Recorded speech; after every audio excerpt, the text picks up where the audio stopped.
I'm Josh with Prescott Sons. Today is Thursday. Framers are here putting rafters up. Got a question for everybody. I'm undecided on what to do with the opening. We have a ventless gas log fireplace going in.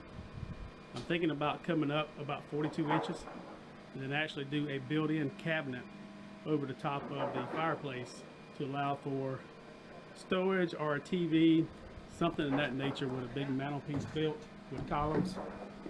What are your thoughts?